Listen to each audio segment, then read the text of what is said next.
ನಮಸ್ತೆ ಎಲ್ಲರಿಗೂ. Lucky life ಟಿಪ್ಸ್ಗೆ ನಿಮಗೆಲ್ಲರಿಗೂ ಸ್ವಾಗತ.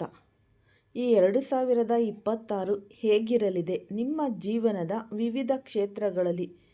ಈ ವೃತ್ತಿ, ಧನ, ಕುಟುಂಬ, ಪ್ರೀತಿ, ಶಿಕ್ಷಣ ಮತ್ತು ಆರೋಗ್ಯದ ದೃಷ್ಟಿಯಿಂದ ನಾವು ನೋಡೋಣ.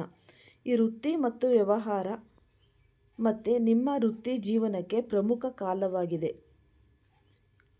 ಈ ಮಂಗಳನ ಪ್ರಭಾವ ಈ ತಿಂಗಳು ನಿಮ್ಮ 10ನೇ ಮನೆಯಲ್ಲಿ ಅಂದರೆ ವೃತ್ತಿ ಮನೆಯಲ್ಲಿ ಇರಲಿದೆ. ಇದು ಅತ್ಯಂತ ಶಕ್ತಿಯುತ ಸ್ಥಾನ. ನಿಮ್ಮ ಕೆಲಸ ಸ್ಥಳದಲ್ಲಿ ಉತ್ಸಾಹ, ಸ್ಪರ್ಧಾ ಮನೋಭಾವ ಹೆಚ್ಚಾಗುತ್ತೆ. ಮೆಚ್ಚುಗೆ ಪಡೆಯುವ ಅವಕಾಶಗಳಿವೆ. ಹೊಸ ಈ ಪ್ರಾಜೆಕ್ಟ್ಗಳು ಅಥವಾ ಈ ಒಪ್ಪಂದಗಳು ನಿಮ್ಮ ಪಾಲಾಗುವ ಸಾಧ್ಯತೆ ಕೂಡ ಇದೆ. ಈ ವ್ಯಾಪಾರದಲ್ಲಿ ಇರುವವರು ಈ ತಿಂಗಳು ಹೊಸ ಗ್ರಾಹಕರನ್ನು ಸೆಳೆಯುವ ಹೊಸ ಒಪ್ಪಂದಗಳನ್ನು ಪಡೆಯಲು ಉತ್ತಮ ಅವಕಾಶಗಳು ಲಭ್ಯವಿರುತ್ತೆ.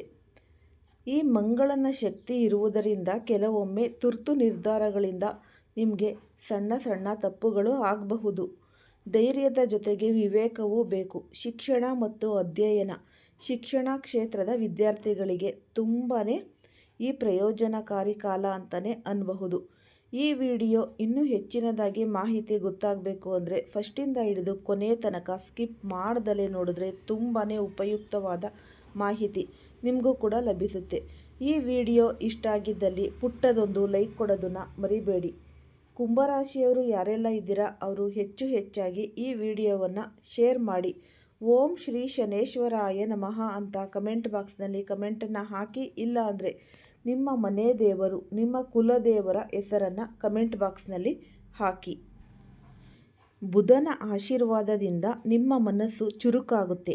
ಅಧ್ಯಯನದಲ್ಲಿ ಗಮನ ಹೆಚ್ಚಾಗುತ್ತೆ. ವಿಶೇಷವಾಗಿ ಉನ್ನತ ಶಿಕ್ಷಣ ಮತ್ತು ಈ ಸ್ಪರ್ಧಾತ್ಮಕ ಪರೀಕ್ಷೆಗಳಿಗೆ ಸಿದ್ಧತೆ ನಡೆಸುತ್ತಿರುವ ವಿದ್ಯಾರ್ಥಿಗಳಿಗೆ ನಿಮ್ಮ ಯಶಸ್ಸಿನ ಬಾಗಿಲು ತೆರೆಯುವ ಸಾಧ್ಯತೆ ಕೂಡ ಇದೆ. ಶಿಕ್ಷಕರಿಂದ ಬೆಂಬಲ, ಸ್ನೇಹಿತರ ಸಹಕಾರ ಎಲ್ಲವೂ ದೊರೆಯುವ ಸಮಯ. ಕುಟುಂಬ ಮತ್ತು ಮನೆ ಮಾತು. ಈ ಕುಟುಂಬ ಜೀವನದಲ್ಲಿ ನಿಮಗೆ ಸರಾಸರಿಗಿಂತ ಉತ್ತಮವಾಗಿರುತ್ತೆ. ಸಣ್ಣ ಪುಟ್ಟ ಭಿನ್ನಾಭಿಪ್ರಾಯಗಳು ಇದ್ದರೂ ಅವು ದೊಡ್ಡ ಸಮಸ್ಯೆ ಆಗುವುದಿಲ್ಲ.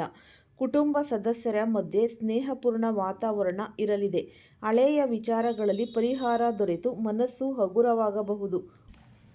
ಸೂರ್ಯ ಮತ್ತು ಮಂಗಳ ಸಂಯೋಗ ಉಂಟಾಗುವುದರಿಂದ ಕೆಲವೊಮ್ಮೆ ಕೋಪ ಅಥವಾ ಅಸಹನೆ ಹೆಚ್ಚಾಗುತ್ತೆ. ಆದ್ದರಿಂದ ಕಾಂತಿಯುತವಾಗಿ ಪ್ರತಿಕ್ರಿಯಿಸುವುದು ಮುಖ್ಯ. ಪ್ರೇಮ ಮತ್ತು ವೈಯಕ್ತಿಕ ಜೀವನ. ಪ್ರೇಮ ಸಂಬಂಧಗಳಲ್ಲಿ ಬುಧನ ಈ ಪ್ರಭಾವ ನಿಮಗೆ ಸಮತೋಲನ ನೀಡುತ್ತದೆ. ನೀವು ನಿಮ್ಮ ಕೆಲಸ ಮತ್ತು ಪ್ರೇಮ ಜೀವನದ ನಡುವಿನ ಸಮಯವನ್ನು ಸಮರ್ಪಕವಾಗಿ ಹಂಚಿಕೊಳ್ಳುವಿರಿ. ಈ ಸೂರ್ಯ ಮಂಗಳ ಸಂಯೋಗದಿಂದ ಸಂಬಂಧಗಳಲ್ಲಿ ಸಣ್ಣ ಉಷ್ಣತೆ ಉಂಟಾಗುತ್ತೆ. ಆದ್ದರಿಂದ ಸಹನೆ ಮತ್ತು ವಿವೇಕದಿಂದ ನೀವು ವರ್ತಿಸಬೇಕು. ಧನ ಮತ್ತು ಆರ್ಥಿಕ ಸ್ಥಿತಿ. ಆರ್ಥಿಕವಾಗಿ ನಿಮಗೆ ಉತ್ತಮವಾಗಿರುತ್ತದೆ. ಸಾಮಾನ್ಯವಾಗಿ ಅನುಕೂಲವಾಗುತ್ತದೆ. ಆದಾಯದ ಮೂಲಗಳು ಸ್ಥಿರವಾಗಿರುತ್ತೆ ಮತ್ತು ಕೆಲವು ಹೊಸ ಆದಾಯದ ಅವಕಾಶಗಳು ಕಂಡುಬರುವ ಸಾಧ್ಯತೆ ಇದೆ. ವ್ಯಾಪಾರಿಗಳಿಗೆ ಮಧ್ಯದ ನಂತರ ಲಾಭದ ಸಾಧ್ಯತೆ ಹೆಚ್ಚಾಗಬಹುದು.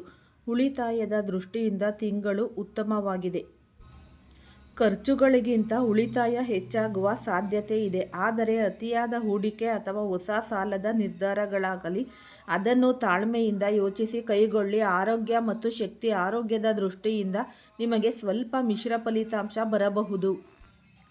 ರಾಹು ಮತ್ತು ಕೇತು ಇನ್ನೂ ನಿಮ್ಮ ಮೊದಲ ಮನೆಯ ಮೇಲೆ ಪ್ರಭಾವ ಬೀಳುತ್ತಿರುವುದರಿಂದ ಮನಸ್ಸಿನಲ್ಲಿ ಅಶಾಂತಿ ಅಥವಾ ಅತಿಯಾದ ಆಲೋಚನೆ ಕಾಣುತ್ತೆ. ಸೂರ್ಯನ ಶಕ್ತಿ ತಿಂಗಳ ಮೊದಲಾರ್ಧದಲ್ಲಿ ದುರ್ಬಲವಾಗಿರುವುದರಿಂದ ದೈಹಿಕ ಶಕ್ತಿ ಸ್ವಲ್ಪ ಕಡಿಮೆ ಕಾಣಬಹುದು. ಆದರೆ ನಿಯಮಿತ ವ್ಯಾಯಾಮ, ಧ್ಯಾನ, ಸಾತ್ವಿಕ ಆಹಾರ ಮತ್ತು ಶಾಂತ ನಿದ್ರೆ ಇವುಗಳ ಮೂಲಕ ನೀವು ನಿಮ್ಮ ಆರೋಗ್ಯವನ್ನು ಸುಧಾರಿಸಬಹುದು.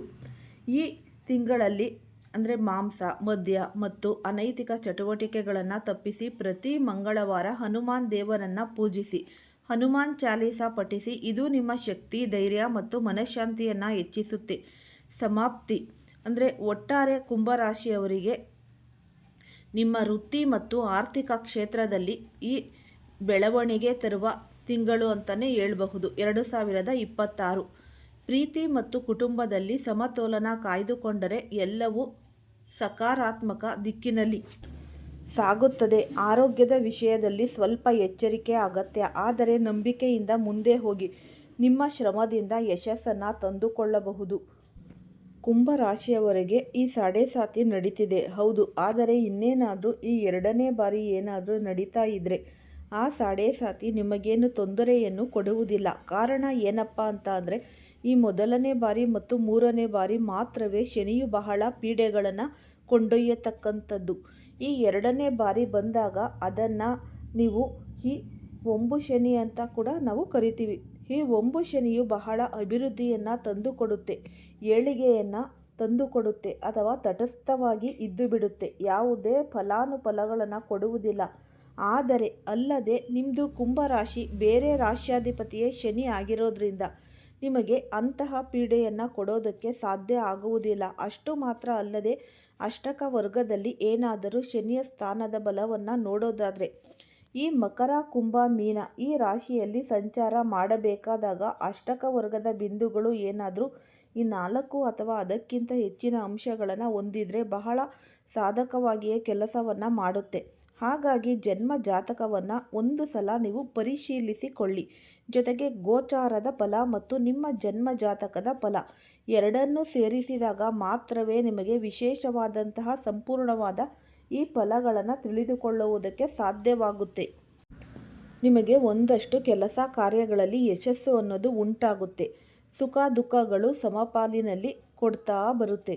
ಹಾನಿಗಳು ಕಡಿಮೆಯಾಗುತ್ತೆ, ಲಾಭಗಳು ಜಾಸ್ತಿ ಆಗುತ್ತೆ. ಉದ್ಯೋಗದಲ್ಲಿ ನಿಮಗೆ ಒತ್ತಡಗಳು ಅಂತ ಅನಿಸಿದ್ರೂ ಸಹ ಸಂತೋಷವಾಗಿ ಇರ್ತೀರಿ. ಯಾಕೆಂದರೆ ನಿಮ್ಮ ಜವಾಬ್ದಾರಿಯನ್ನು ಅರಿತೇ ನೀವು ಒಂದಷ್ಟು ಹೆಚ್ಚಿನ ಕೆಲಸಗಳನ್ನು ಕೊಡ್ತಾರೆ. ನಿಮ್ಮನ್ನು ಗುರುತಿಸಿ ಗೌರವಿಸುತ್ತಾರೆ. ಕೆಲಸ ಜಾಸ್ತಿ ಆದರೆ ನಿಮಗೆ ಸಂಬಳನೂ ಸಹ ಅದೇ ರೀತಿಯಾಗಿ ಜಾಸ್ತಿ ಆಗ್ತಾ ಬರುತ್ತೆ. ಆದರೆ ಈ ದುಂದು ವೆಚ್ಚಗಳನ್ನು ಕುಂಭರಾಶಿಯವರು ಒಂದು ಸ್ವಲ್ಪ ಕಡಿಮೆ ಮಾಡ್ಕೋಬೇಕು. ದುಷ್ಟ ಜನರ ಸಹವಾಸವನ್ನು ಮಾಡೋಕ್ಕೆ ಹೋಗಬಾರ್ದು.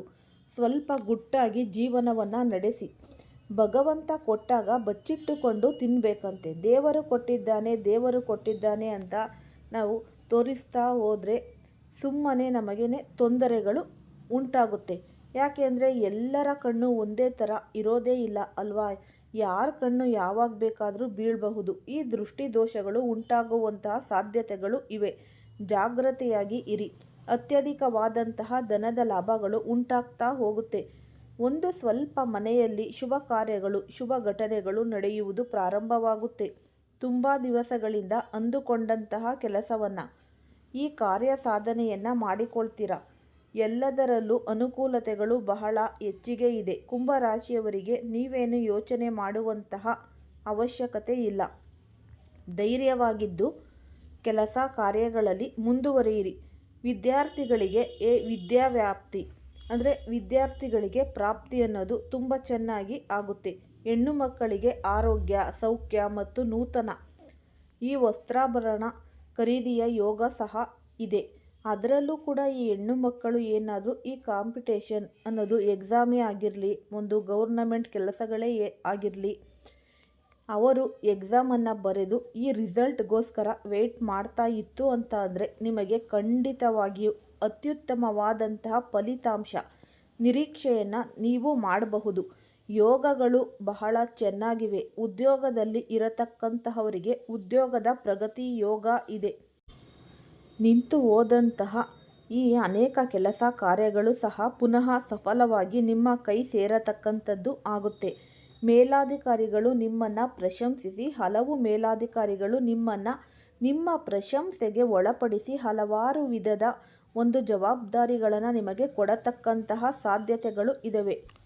ಸೇವಕ ವರ್ಗದವರಿಂದ ಒಂದಷ್ಟು ಸಹಾಯ ಸಹಕಾರದ ನಿರೀಕ್ಷೆಯನ್ನು ಮಾಡೋದಕ್ಕೆ ಸಾಧ್ಯ ಇದೆ. ಈ ಬಡತಿ ಮತ್ತು ಜನರ ಈ ಟ್ರಾನ್ಸ್ಫರ್ಗಳು ಅನ್ನೋದು ಸಿಗತಕ್ಕಂಥದ್ದು ತುಂಬಾಗಿ ಚೆನ್ನಾಗಿವೆ. ಕೆಲಸವಿಲ್ಲದೆ ಒದ್ದಾಡ್ತಾ ಇದ್ದವರಿಗೆ ಕೆಲಸ ಕಾರ್ಯಗಳು ಸಿಗುವಂಥದ್ದು. 2025ರಲ್ಲಿ ನೀವು ಎಷ್ಟೋ ಕಷ್ಟಗಳು ಅನುಭವಿಸಿದ್ದೀರ.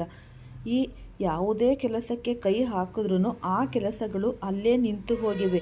ಈ 1.5 ತಿಂಗಳಲ್ಲಂತೂ ಅಷ್ಟಿಷ್ಟು ಕಷ್ಟಪಟ್ಟಿಲ್ಲ, ನೀವು ನಿಂತು ಹೋಗ್ತಾ ಇದೆ ಯಾವುದೇ ಕೆಲಸಕ್ಕೆ ಕೈ ಹಾಕಿದ್ರೂ ಸಹ ಅಲ್ವಾ? ಹಾಗಾಗಿ ಈಗ ಅದನ್ನೆಲ್ಲ ಯೋಚನೆ ಮಾಡೋ ಹಾಗೇನೇ ಇಲ್ಲ. ಈ 2026ರಲ್ಲಿ ತುಂಬಾ ಅನುಕೂಲಕರವಾದ ಈ ವಾತಾವರಣ ಅನ್ನೋದು ತುಂಬಾ ಚೆನ್ನಾಗಿದೆ. ಜೊತೆಗೆ ಈ ಸಪ್ತಮಾಧಿಪತಿಯು ನಿಮಗೆ ಒಂದು ಈ ಲಾಭಸ್ಥಾನಕ್ಕೆ ಬರತಕ್ಕಂಥದ್ದು. ಅದೆಲ್ಲವನ್ನು ಗಮನಿಸಿದ ಸಂದರ್ಭದಲ್ಲಿ ನಿಮ್ಮ ಏಳಿಗೆ ತುಂಬ ಈ ಸಹನೆಯಲ್ಲಿ ಇದೆ. ಶುಭ ಕಾರ್ಯಗಳು ಅನ್ನೋದು ಜರುಗುತ್ತೆ, ಶುಭ ಘಟನೆಗಳು ಅನ್ನೋದು ನಡೆಯುತ್ತವೆ. ಈ ಮದುವೆಗೋಸ್ಕರ ತುಂಬ ಯೋಚನೆ ಮಾಡ್ತಾ ಇದ್ದಂತಹವರಿಗೆ ಶುಭ ರೀತಿಯಾದಂತಹ ಒಂದು ಸಂಬಂಧಗಳು ಕೈ ಸೇರತಕ್ಕಂಥದ್ದು.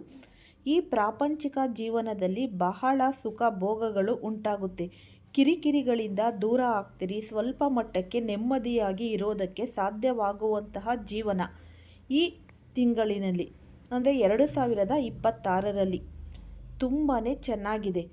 ಒಂದು ಅಸಾಧಾರಣ ಫಲಗಳನ್ನು ಪಡೆದುಕೊಳ್ತೀರಿ. ಧನ ಲಾಭಗಳು ಹೆಚ್ಚಾಗುತ್ತೆ. ಬಂಧು ಬಾಂಧವರಿಂದ ಒಂದಷ್ಟು ಅಭಿವೃದ್ಧಿ ಕೆಲಸಗಳು ಸಹ ನಡೆಯುತ್ತವೆ. ನಿಮಗೆ ಈ ಗೌರವ ಸ್ಥಾನಮಾನಗಳು ಮನ್ನಣೆಗಳೆಲ್ಲ ಸಿಗುವಂತಹ ಸಾಧ್ಯತೆಗಳು ಕುಂಭರಾಶಿಯವರಿಗೆ ಇದೆ. ಅದ್ಭುತವಾದಂತಹ ಯೋಗದ ಫಲಗಳು ನಿಮಗೆ ಸಿಗ್ತಾ ಹೋಗುತ್ತೆ. ಆದಷ್ಟು ಈ ಪ್ರಾಣಿ ಪಕ್ಷಿಗಳಿಗೆ ಒಂದಿಷ್ಟು ಆಸರೆಯಾಗಿ ಇರಿ.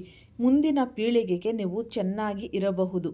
ಮತ್ತು ಆದಷ್ಟು ನೀವು ಈ ನಾಯಿಗಳಿಗೆ, ಹಸಿದವರಿಗೆ ಅನ್ನವನ್ನು ನೀರನ್ನು ನೀಡೋದ್ರಿಂದ, ಈ ಪಕ್ಷಿಗಳಿಗೆ ನೀರನ್ನು ಅಕ್ಕಿಯನ್ನು ಇಡೋದ್ರಿಂದ ತುಂಬಾ ಜೀವನದಲ್ಲಿ ಅಭಿವೃದ್ಧಿ, ಯಶಸ್ಸು, ಪ್ರಗತಿ ಅನ್ನೋದು ಕಾಣ್ತಾ ಹೋಗ್ತೀರ. ಈ ಉಪಯುಕ್ತವಾದ ವಿಡಿಯೋ ನಿಮ್ಮೆಲ್ಲರಿಗೂ ಕೂಡ ಇಷ್ಟ ಆಗಿದೆ ಅಂತ ಭಾವಿಸ್ತೀನಿ. ಈ ವಿಡಿಯೋ ಇಷ್ಟ ಆಗಿದ್ದಲ್ಲಿ ಲೈಕ್ ಮಾಡಿ. ಹೊಸದಾಗಿ ಯಾರಾದರೂ ನೋಡ್ತಾ ಇದ್ದರೆ ಅವರು ಕೂಡ ಈ ದೈವಿ ಮಾಹಿತಿಗೋಸ್ಕರ ಈ ಚಾನಲ್ನ ಸಬ್ಸ್ಕ್ರೈಬ್ ಮಾಡ್ಕೊಳ್ಳಿ. ಈ ವಿಡಿಯೋನ ಹೆಚ್ಚಾಗಿ ಶೇರ್ ಮಾಡಿ. ಸರಿಯಾದ ವಿಧಿವಿಧಾನಗಳು ಪಾಲಿಸಿದರೆ ಜೀವನದಲ್ಲಿ ಅಭಿವೃದ್ಧಿ ಅನ್ನೋದು ಕಾಣ್ತೀರಾ. ಎಲ್ಲರಿಗೂ ಸಹ ಧನ್ಯವಾದಗಳು.